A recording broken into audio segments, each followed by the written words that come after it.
Today's episode we'll be talking with Asaman, musician and composer. He'll be sharing his views about the music business of today. So this is a song for Elda. He actually gave the title. This one's called The Give and Take. This is for you, man.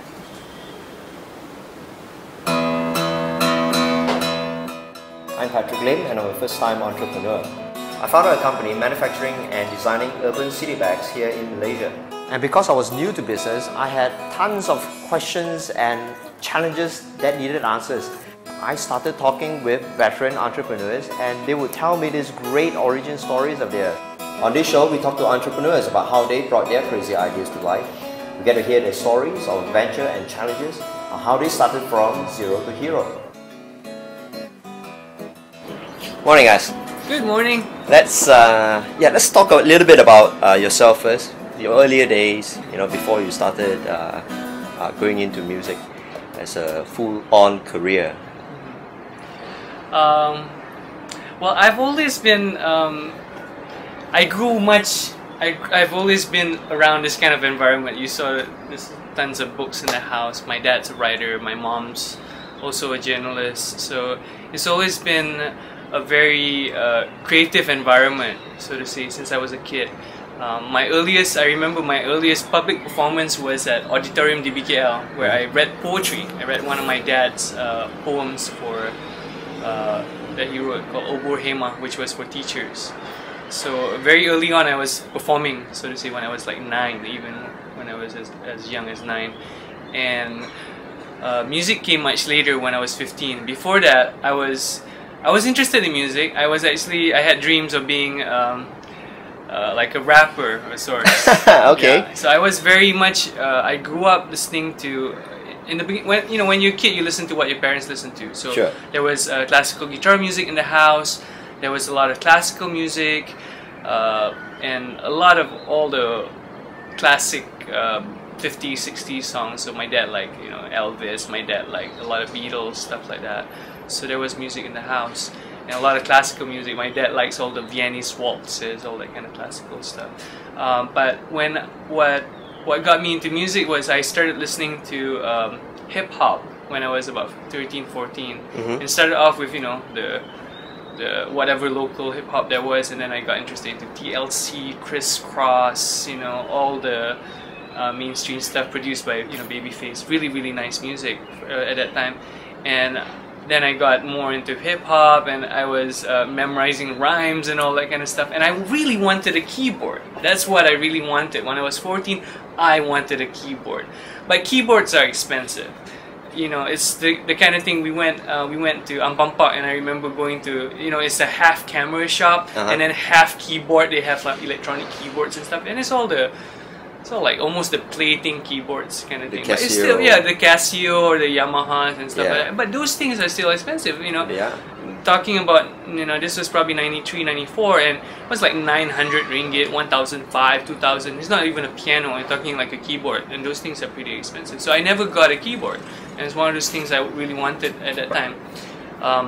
So I didn't get what I thought was going to be my first instrument, because I wanted to program beats. I didn't even know it was programming beats. I just I thought I saw all those people, see pictures like they have keyboards to do this music. So I thought I should get one of those to start figuring it out. So this was when you were 13, 14, pre-guitar. This is before I picked up guitar.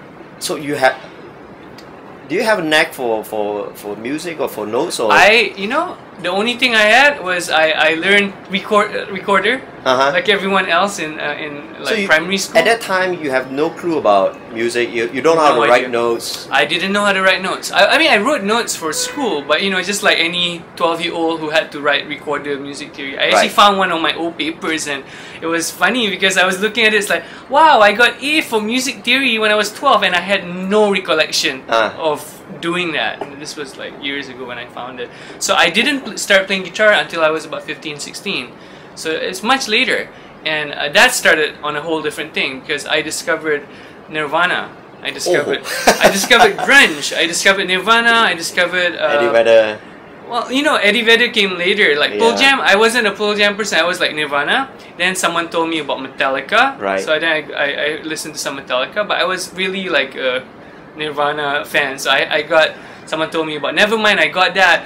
And coming from this background where I listen to very smooth produced stuff, you know, when you listen to R&B and hip hop, everything's very smooth. There's a lot of ear candy, so it's very, very pleasant. And you listen to Nirvana, and it's like very raw energy. Yeah. The voice is very raw, and I remember the emotion. Yeah, it's a lot about emotion, and it's a different kind of energy. So I was listening to that, I was like, wow, it's like so different. It's the contrast between something that is very, it's almost something very beautiful and produced, because that's what the nature of hip hop and R&B is. Very, you know, very pretty sounds. Even when it's gangster rap, it's still very nice sounds. When you have a keyboard patch, it doesn't sound as gritty as listening to grunge music. So that was a huge difference. But because of Nirvana, then later on I got the Unplugged album. Someone told me about that, and I listened to that. I was like, I really want to learn guitar. Yeah. Okay. No idea about the guitar. I just knew that I had a friend who played guitar, and then I was like, you know, I really want a guitar. And what happened was, my grandma, of all people, my grandma gave me money, and it was like 60-80 ringgit to buy a couple, a Blue Sunburst couple. I still have the guitars in the room. So went to this place, Spectrum Shopping Mall in Ampang.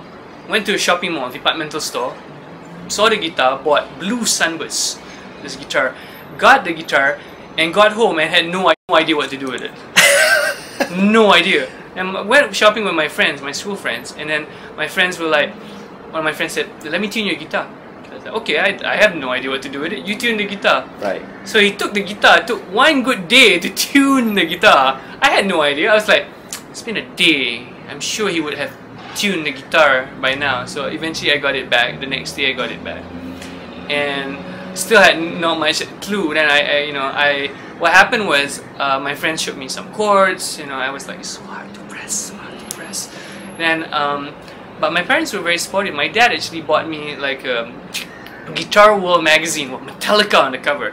I could not read notes. I had no idea about music theory. And there I was, a proud owner of this 24 ringgit magazine, looking into it, and I was like, I have no idea what you guys are talking about. Especially when you look at the theory pages like Lydian, Dorian, pentatonic, you know, that time no idea. But my experience was, I've always had different phases where I was very passionate about certain things. So I've always been very interested in writing. I've always been very passionate about arts, like visual arts, so like just drawing and painting and stuff like that. So, and I was very much into computers at one point. The great thing about my parents is they created an environment which was very supportive of that. So when I was interested in computers, they would buy me, like, you know, Computer Shopper or PC World, all those old magazines with 3.5, the floppy disk.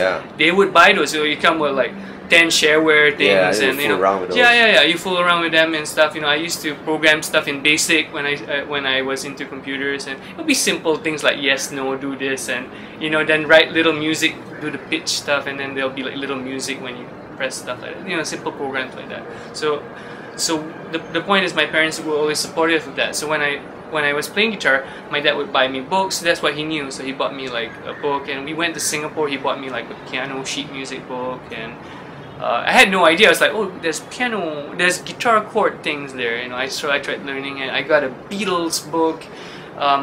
3 months passed by. I still didn't quit. I was still playing guitar.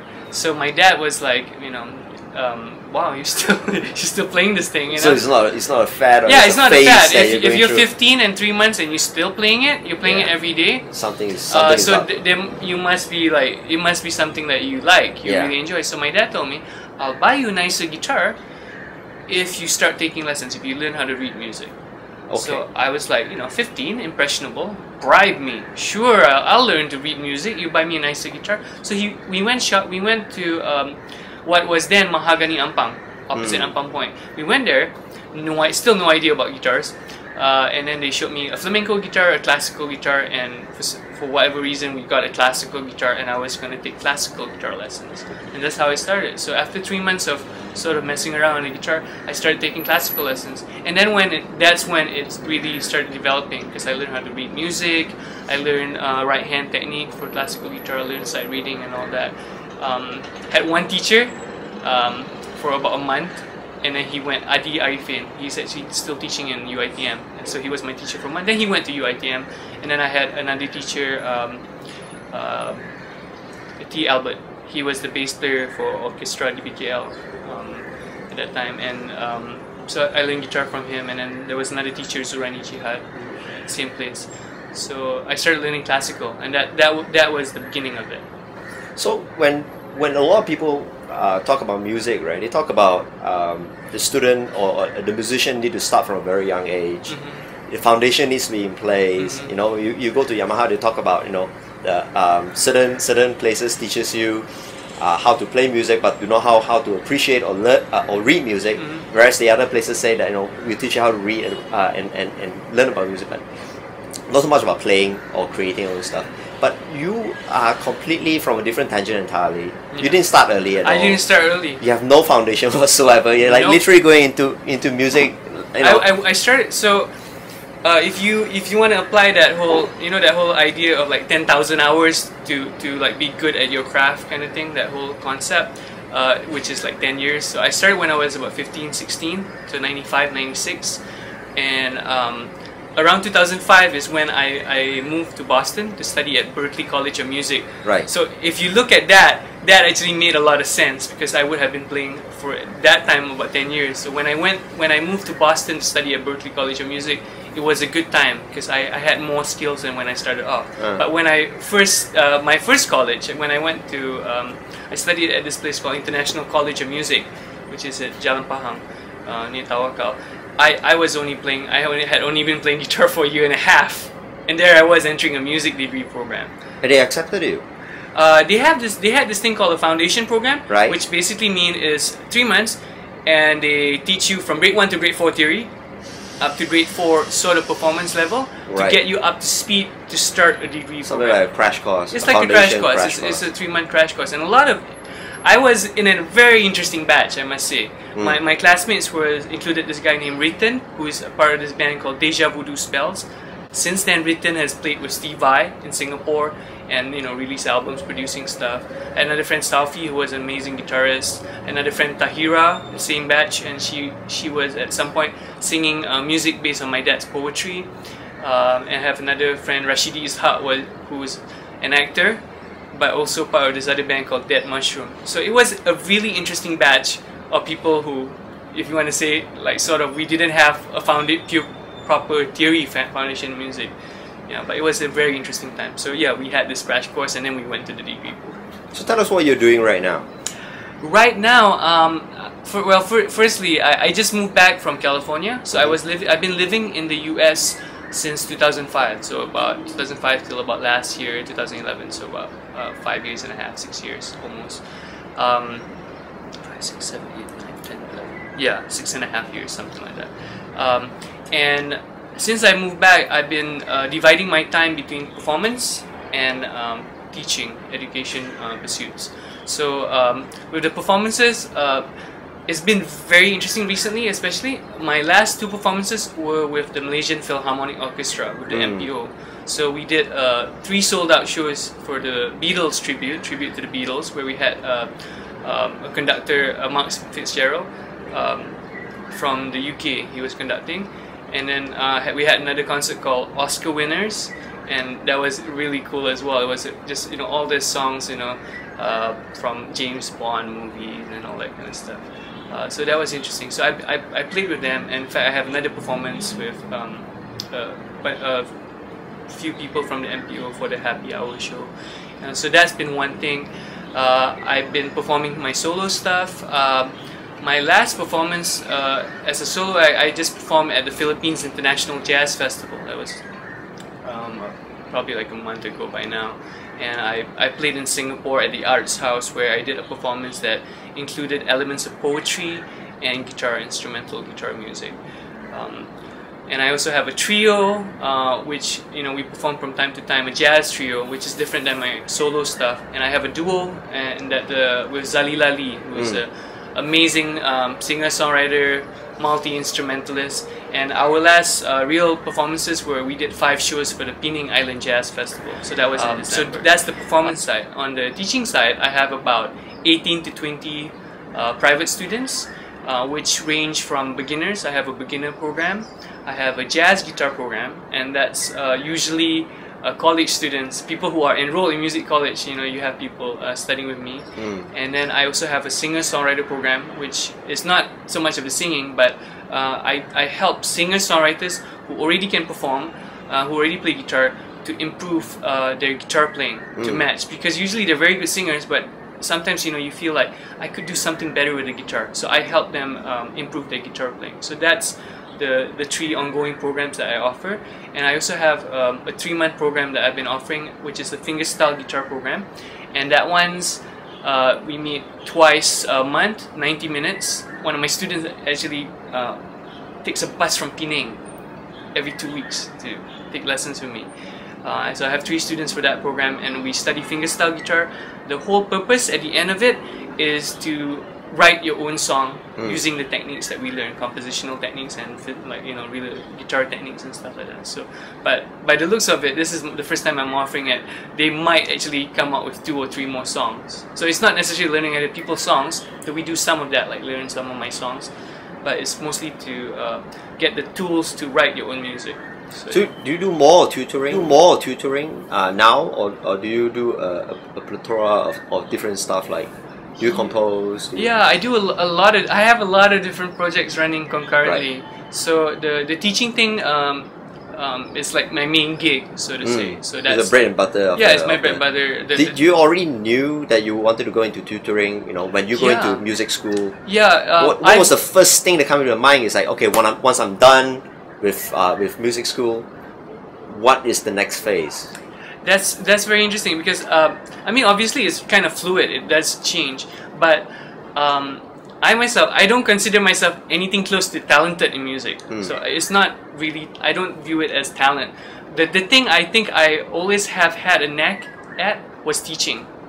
It would take me a very long time to learn something. You know, it would just take me like, oh, I still don't get this, it will take me such a long time. But when I get it, I can break it down. I'm pretty good at breaking things down to smaller steps, and when I show someone something, I'm like, oh, sure, now you get it, like you got it in like 20 minutes. So that is, I think, what is my knack was in teaching. So even when I was in college locally, I was always the pesky little kid that wanted to like show someone something because I figured it out. So I always like to share, teach.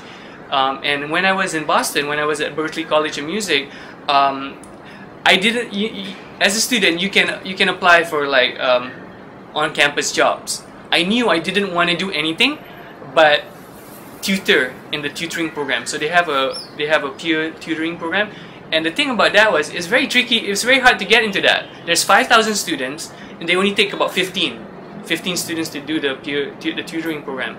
They call it the core music tutoring at the Learning Center. So I waited like a year until there was an opening. Then I went for an interview, and then I got to teach while I was in Berklee.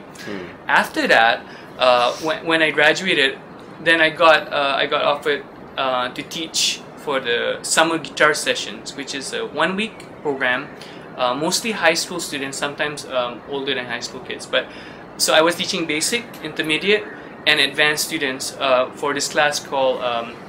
Is the fretboard harmony class, where you learn about the guitar and stuff. So I was a faculty for that program right after I graduated. Basically, I finished my thing, then I was teaching, and then I moved to San Francisco right after that. And the following year, I came back and I was on faculty again for the same program. So so I've been teaching for a while. And then even when I was when I moved to San Francisco, so I had a year off before I started my master's program, and I was also teaching and also performing around that time. And when I was in San Jose State, when I was doing my master's in jazz studies, I was also teaching co-teaching the guitar fundamentals class. And then I was a teaching assistant for the jazz improvisation class. And after graduating, then I started teaching as well. So I was working in California for about a year, teaching kids as young as 4 years old. One of my youngest students at that time was like 4. And teenagers, adults. I had a student who was, old, you know, like probably 50 plus, and he was studying composition with me as well. So I've always had like a very diverse group of people studying with me. So I've always been teaching. That's one thing I knew I was doing. So how is the scene like in San Francisco, in California, versus here back in Malaysia? It's more diverse there, just because if you're looking for bluegrass, for instance, there's a bluegrass scene, and it's a very, very like world-class bluegrass scene. If you're looking for gypsy jazz, it's not as big a scene, but there exists a scene for that. And so there's a lot of musicians, really world-class musicians living in the Bay Area. So just being able to, like, you see on Facebook, you're like, oh, this guy's performing at Bazaar Cafe, and they're like, you can go there in an hour and then pay $10. And these are world-class musicians. They have the reason you can pay a $10 donation, or, like, you know, token fee or whatever. It's just because they're local, and it's just their local gig. So I had a lot of those kind of opportunities. Those were great, and I got to study with musicians who were passing by, you know, just touring and stuff like that. So that was really, really good. The thing about Malaysia is, what you realize because I was living there for so long. I was in Boston for about 2.5 years, and about 4 years in San Francisco in the Bay Area, and here it's a smaller scene, but there's a lot of interesting things happening as well. There's a lot of gigs, and it's a better livelihood for a musician. Let's just say that, meaning that yeah, gigs pay better here. Gigs do pay better here. What do you think that is? I mean, consider the fact that, you know, one of the first few things that goes into people's head who wants to go to music will be piracy. Right? Who wants to think about producing an album, right? The first thing they think about is, yeah, the piracy is going to get me, and you know. It's interesting because I think the thing about people worrying about piracy is because you're thinking we're so used to this model of, I'm an artist, I have to record an album, I have to sell 1 million copies or something like that. Right. That's been the model for many years. Yes. But I don't think that's the model now. I mean, I don't think it's a working model. I mean, some people still do it. And some people still do it pretty well. You know, you record an album and you sell a lot of albums and you make money.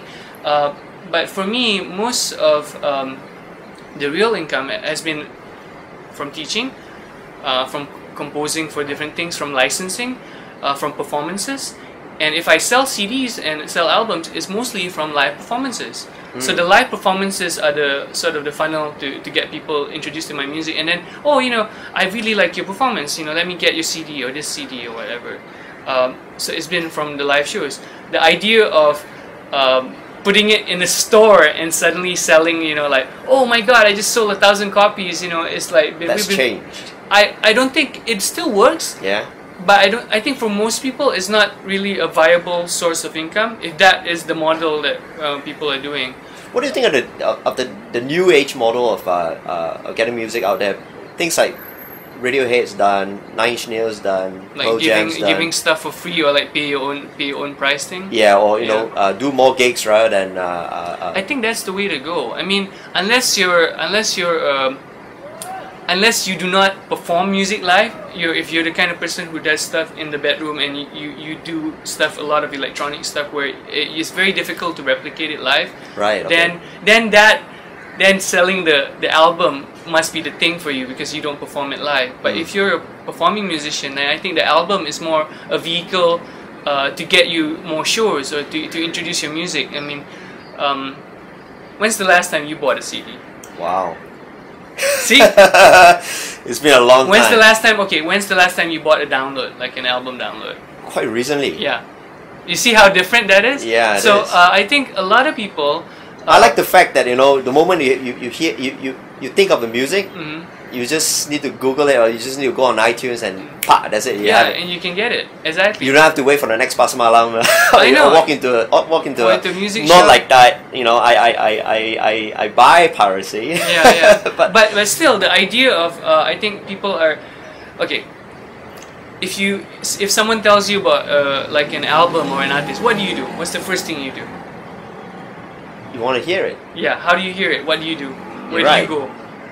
Where do you go? I'll pick up a phone. I'll pick up an iPhone or something like that, and what YouTube app? it or something like that. Yeah. See, YouTube. First point of discovery for music, new music. Yeah. People like, who's this person? Yeah. They either Wikipedia it, or more likely they're gonna go to YouTube and trying to find like either a music video, a live performance, or like a clip of the album or the whole song with the static picture thing where you just listen to the song. You're like, and that's the point of discovery. It's no longer someone tells you, man, you have to listen to this. Let me give you let me give you a mixtape. Let me give you a mixtape, or let me give you, like, after that it went to let me burn you a CD, right. or like.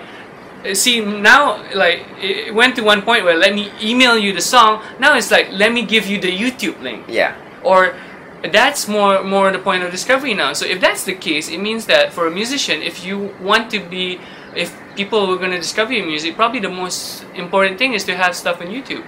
Doesn't matter whether it's live video or just the audio with like some simple picture of the album or something, but to have it on YouTube, because that's how people discover music. So is that your main point of distributing your music out to the public, or what other tools do you normally engage with to get your music out there?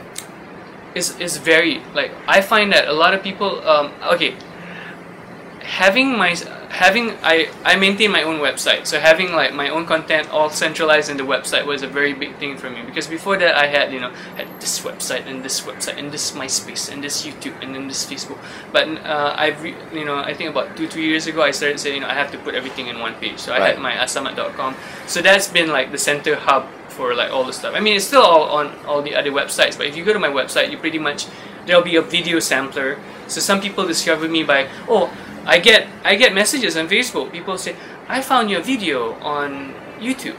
Please add me. Like some guy from Japan finds me. Some kid from Middle America says, hey, I'm a composer. I found you on YouTube.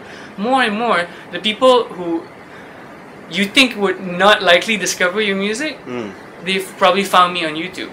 And then they either add me, they like me on Facebook, or they email me. So that's one.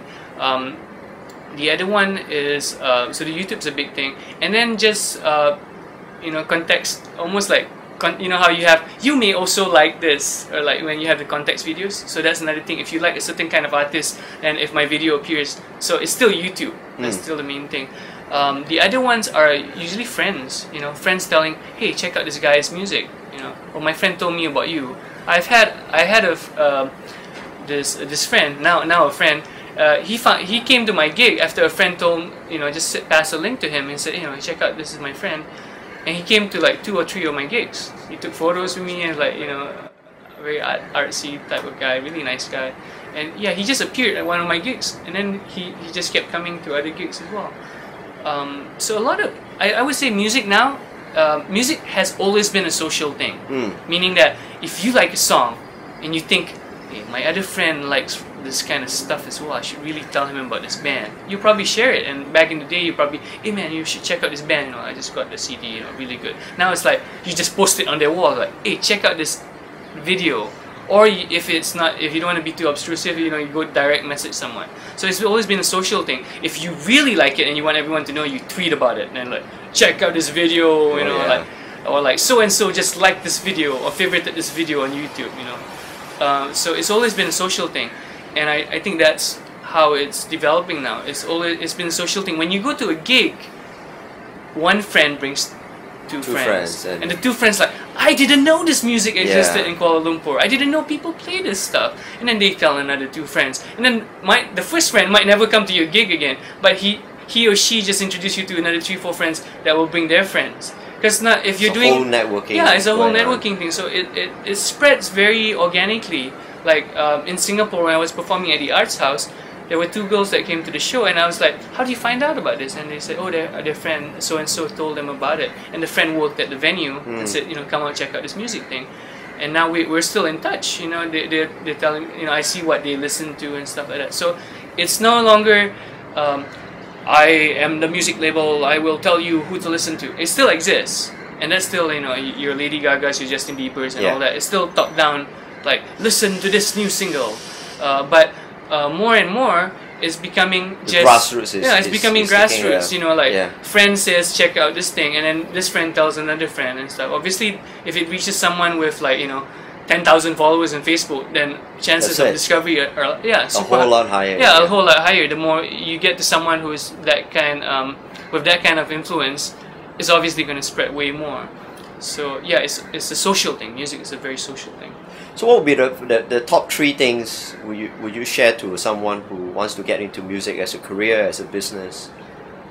I would say, yeah, this is a great question. I actually have an article about this. I Right. read something about this. But the main thing to me is you have to really learn about your craft. Okay. Meaning, you have to make good music. I mean, it's not a prerequisite. I mean, there's a lot of bad music to me. I mean, it's all relative, right? So there's music that I wouldn't listen to that's out there, and it's very popular. So, but to me, you know, if you're doing this for the long term, and this is the big thing for me, like to pursue anything in the arts, to do it for a year or 2 is easy. To do it for 10 years and beyond, that's the challenge. To do it for longevity. For longevity, you probably want to produce good music, and you probably want to improve year by year. So working at your craft, improving it, and keeping the music getting better and better. So that's one important thing. The second part is realizing that you need to figure this out from a business standpoint. You know, what do you want to do? Because there's a lot of things you can do in music. That's why when I was in Berklee College of Music, there were like 10 or 11 different majors. You could film scoring, jazz composition, classical composition, music therapy, music engineering, music synthesis, performance, what else? Music therapy, music education. So there's a lot of different majors, and all are like valid points of entry for like different career avenues. You know, so you have to figure out what you want, and then be good at that, but also not just have one thing. So I think my favorite example is just say, if you want to be in a rock band and you want to be famous and be a rock star, just this one thing, this is the only thing you do. It's not impossible, but I'm saying that it probably will be quite difficult. If that's the only thing, if you only have one band and this is the only thing you do, it will be challenging. It's not impossible, it will be challenging. But most people that I know who are doing this as a career, for instance, my friend Jedi from Pop Shavit, he's a producer, engineer, guitarist in a band, and singer in the band. So he does 2 things. He has his band, and he has the production work. One of the friends that I will always meet a lot, Reza Saleh, he's a singer-songwriter with his original material, and he's also a gig organizer.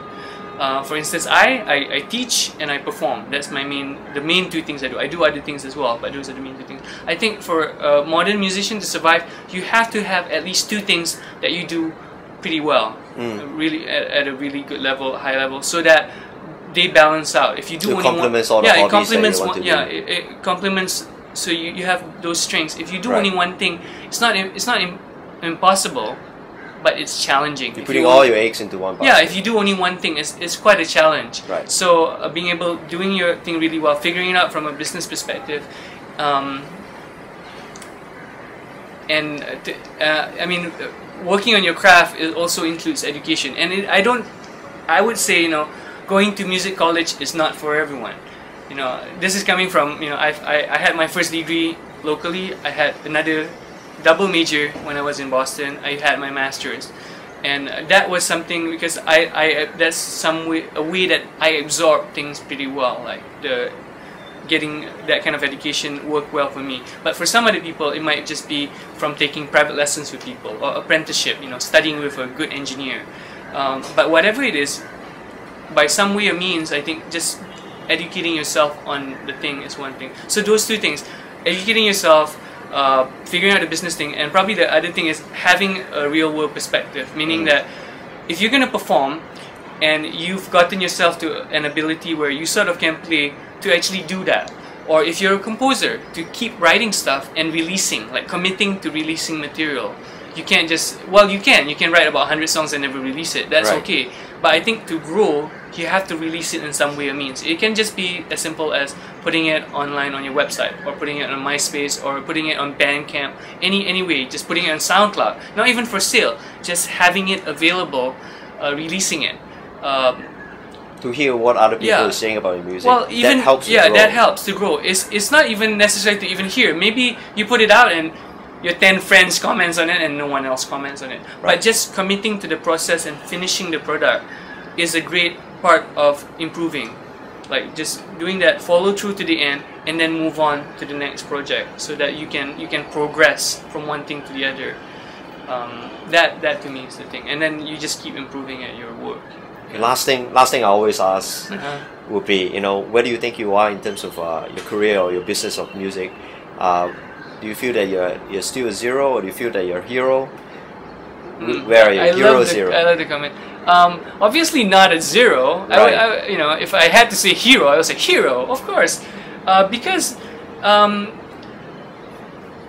I'm doing what I like to do, right. And I've been very fortunate. I've been very blessed to be able to do this and study what I love and figure out how to make it work. And you have a lot of support, especially for your parents. I had a lot of support from my parents. I've been very blessed. So I'm very grateful for the opportunities I've had. And I mean, I just played with MPO, so that's like, I think it's like one of the dreams I had. When I first went to the Malaysian Philharmonic, the orchestra hall, I was like, wow, I really like to play here someday. But what are the odds of a guitar player ever playing with the MPO, right? Because it's not guitar is not an orchestral instrument. Sure. So okay, sometimes there's a guitar concerto or something, but those things are very hard to play. But then I started getting opportunities when I was in US at the school, and then suddenly this thing came up, and so that's great. And then I get to perform a lot of my original stuff here. I get to perform original material, and the latest thing I'm working on right now is I'm at the beginnings of scoring a full-length feature film. So that's exciting because I haven't scored a full-length feature.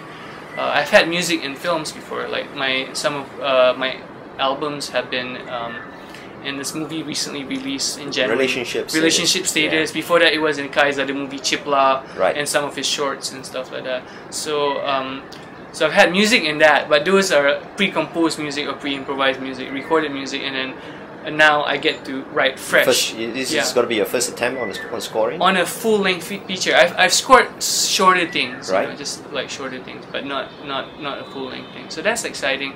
And then since I've been back to Malaysia, I went to Penang, I think about 4 or 5 times last year. So I performed in Penang a lot. And then I performed in Langkawi for the One Earth Music Festival. And then I went to Hong Kong. I did 2 shows in Hong Kong, and I did a workshop.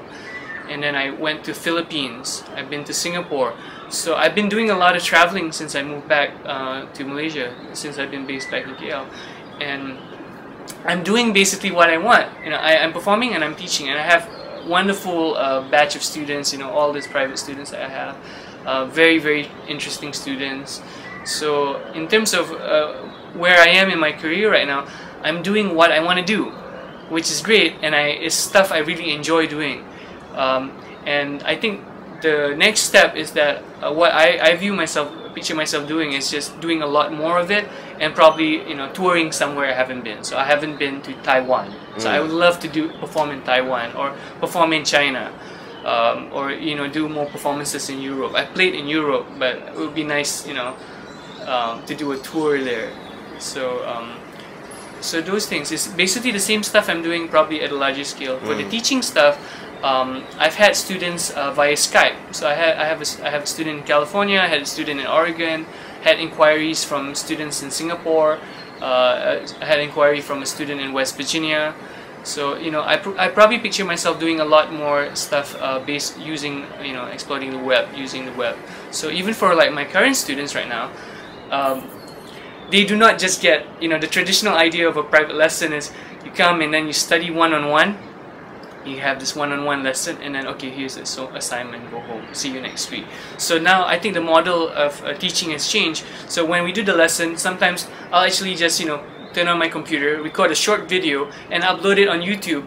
And hopefully within like the day or the day after, as soon as I can get, I'll upload the video of the example. So you do not just get the lesson, you get supplemental videos specific to your needs. It's like if you go to YouTube, you can find, of course you can like how to play this chord in this song and so, or this rhythm pattern. You can find it, but that person's not talking to you directly, addressing your problems. So what I do is I create videos that address the student's problem, and then if it fits another student is learning the same thing, then I can give that video to them. So I'm slowly developing a library of customized, personalized lesson videos based on topics that my students encounter. So that's another thing they get. And then I also give them PDF files of what we worked on in class, what they need to work on, and stuff like that. You know, so there's like recorded playing in class, so we can critique and listen to it. There's the videos, there's PDFs. So the big thing for me is technology is a tool. It's same like having a pen or a piece of paper or something. It's still a tool. So how you use it will help the experience. So some people learn better visually. So if they watch me play, they can get it. Or some people, they've been playing for a long time. I have this student who's a teacher at international school. He's been playing for a long time. So he has amazingly well-developed ears. So he listens to me play something. If I give him an audio recording of it, the example slowed down, he can pick it up pretty fast. So he learns by listening. So I give him more audio stuff. And some people do better if they see it visually, like notes written out and everything and stuff like that. So I try to cater according to how the student learns best. And that is both a challenge and both a very interesting experience for me.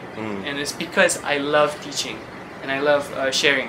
Some people may never get, some people may not get the chance to go study at Berkeley or go study in California, and I've studied with a lot of different teachers, and what that's given me is a varied experience and different skill set to basically cope with how different people learn. And so, man, I'm happy. I get to do what I love, and I have a lot of happy students I enjoy working with, so it's great.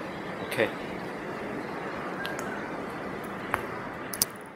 Okay, so thank you very much for your time. Now, before we end, before we wrap up, do you have any plug? Do you want to plug anything? Yes, I do. I'm performing for an event. It's a performance on April 19th, and it's organized by Reza Saleh. It's actually normally called Moonshine, but this time we're doing for a cause. It's a fundraiser for a bass player musician, Elda Evantan, who's a close friend of mine, and recently this past week he fell during a rehearsal and then was brought to the hospital. He's in a coma right now, and what we later found out was he had a hemorrhaging stroke. So he had a blood clot in his brain, and he's in a coma and he's recovering right now. But expenses are really expensive. You have to understand, this is a musician, right? So, and in addition to that, it's a very serious condition. So he's in the ICU, and a lot of musicians are gathering together to help him out. And there's a Facebook page. It's facebook.com/Elda Evantan, ALDAEVANTAN, Elda Evantan, where the information about his health is being updated by the sister and the family. And what I'm a part of is on April 19, we're doing a fundraiser show. It's going to be at the B at Publica. It starts at 8:30. The cover is 20 ringgit, and there's 14 bands. There's going to be Rendra Zawawi, there's going to be Azmil Yuno, Reza Saleh, Mordo Blasters, Froya, Joe Loy, a lot of different acts, myself included, and all proceeds from the show will go to Elda Tan. And the big thing about the fundraisers going on and on is because that it's not just for him to just get out from the hospital to recover from the coma, but they're also trying to raise money so that he can until he can play bass again. Right. Yeah, so it's so that he can be independent again, because he's a big part of the indie scene. He's a gig organizer. He gave a lot of bands opportunities to play when no one would take them in. He played bass for a lot of bands. And he's such an important figure in the independent music scene. So we're coming together to do that. So that's the concert on April 19, and then there's also another concert happening later on May 13 in Publica as well, but at another space there. But all of this is on the Facebook page. Okay. Okay. So thank you very much for your time. Thank you so much. And I hope you do well with your career. Thank you so much.